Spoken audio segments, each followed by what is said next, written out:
Good mood morning sa inyo. Nakakaloka. Sa totoo lang, ilang araw na akong walang load kasi wala yung taga-load ko. Hirap naman pilitin kay makakaya naman, di ba?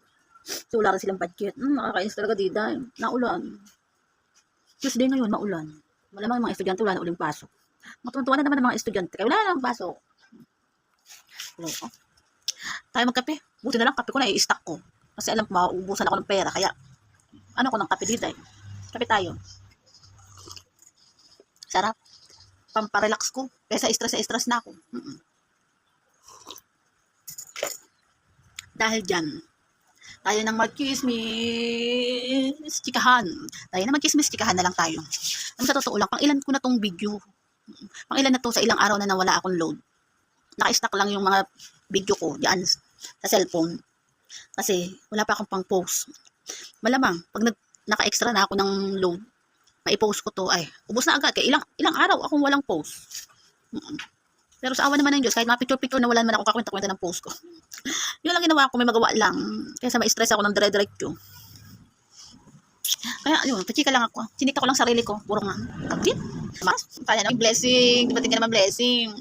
Wala ako nakapit. Wala na akong maayot tuloy. Ayun pala, may chika pala ako sa iyo. Meron pa nga pala ako sa iyong ikichika sa iyo ngayon. Kasi, meron na kasi ako naging kaibigan. Yung kaibigan ko, ay napakaengot. Napakaengot. Gusto ko kutusan. Kasi alam mo ba, masaya siya, masaya, masipag, kapag kaibigan. Kaso, never pa siya naging karelasyon. Uday, wala mo lang siya naging jowa-jowaan, kahit kalandian. Kaya may mga time na, sino yung mga tropa niya, ayun ang tumutulong maglandi-landi, yung mga maglandi-landi ng ano-ano, mga pangregalo. Oo, uso naman talaga yun. Usong-uso naman talaga yung pag mga ganyan manliligaw, di ba? O may mga nagustuhan ka. May mga uso talaga mga ganyan. Kaso, ang ano lang din, naku, ang pagchismis ko pala, tapos na dahil. Kailangan ko nang bumili ng ano, nakakahiya, ayoko nang walang harang, nakakahiya sa mga chismisan. So, ayun na nga. Meron siyang nagugustuhan, kasama niya ang mga tropa. Kaso, may mga time talaga, pag nalalaman ko, nabubisit din ako, day. Oo, day. Kasi, oo, masaya yung mga kasama mong tropa. Hanggat parang ano sila na, sige, go, ano ka na, mag-agaw, ay, ligaw ka na, sige, go, para magka-jowa. Masaya naman yung ganun. Kung tutulungan na, o regaluhin na natin para parang way na yan, para magustuhan ka na ng ganito, ng manliligaw mo. Kaya lang, wag naman sana puro parang may just caught matulog na lahat. Kumbaga, once na ang isa mong katropa na tinutulungan ka kung paano ma-inlove, kung paano magka-jowa, dahil sa sobrang mahiyain ka, totoo yan. Totoo yan yung may mga tropa, yung may tumutulong sa'yo. Pero, wag na wag ka rin makakalimot na maging utak ka din. Hindi naman porket nandiyan ng mga tropa sa pagpupush sa kanila sa regalo mo, sa pag nagugustuhan mo, sa tulong nila, kailangan mo ring sarili mo mismo ang maging gumawa ang utak mo na tawag doon. Hindi po dyan na hindi naman kailangan pati yung mga tropa mo ay kailangan din regaluhan. Dahil dahil na kasama ng tropa mo, kasama mo yung nililigawan mo na gustong-gustong tao na kailangan gustong-gusto mo may maibigay na regalo. Siyempre, ang pagregalo kasama din ang mga dadaan na mga regalo. May mga regalo, ano ba tawag doon? Bago dumaan yung nililigawan mo, dadaan muna yung mga tropa, ipungal. Wala kang pake na ganyan. Once na may nagugustuhan ka, oo, gagastusan mo ng kahit konti. Pero wag magpakaengot. Huwag mo isasama. Unang-una, ang mga tropa mo, dahil ikaw ang dadaanan mo, bago yung taong nagugustuhan mo. Diba? Kung ako sa'yo, ikutos ko muna sa'yo yung pangregalo mo, kukutusan ko talaga sa'yo, tropa. Ibig sabihin, nainis ko mga ganyan diday. Siyempre, sa edad natin, may mga tayong, diba? May mga experience din naman tayo dati. Kumbaga yung point ko.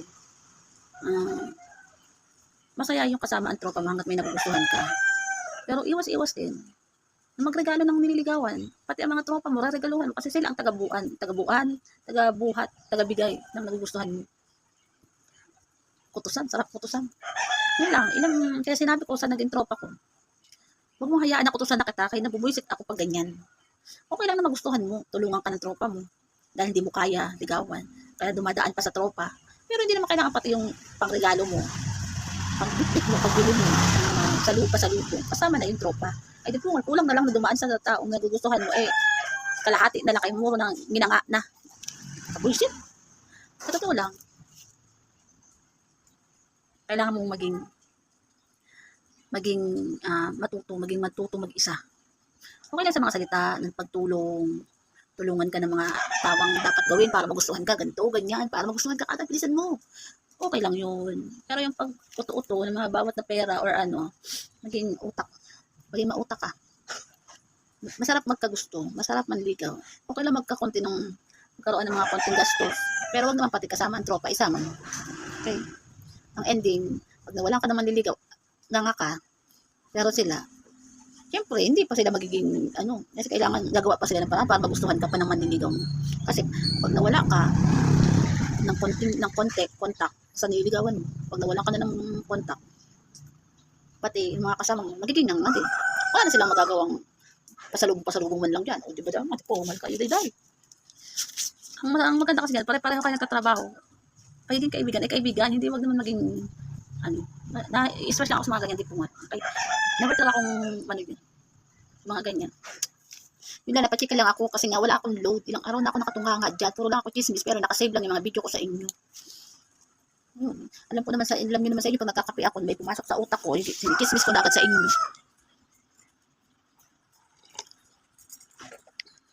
Kaya ang ending, pag nagka-post na naman ako ng pang-video ko, ang ending, baka buong araw hanggang 2 araw, na ulit. Tapos na agad yung pag-video, ubos na ang MB. Goodbye na nga. Kaya naulan dito naambon-ambon. Gusto naman, malaking tulong sa akin, malaking truck ngayon. Kaya hindi ako masyado machismis dito. Hindi ako masyado machismis kaya nakaharang yung truck. Diba, malaking tulong na yan. Pagtago sa pagiging chismis sa inyo. Goodbye na nga sa inyo, tite. Goodbye na. Ay, wala na akong load. Bye.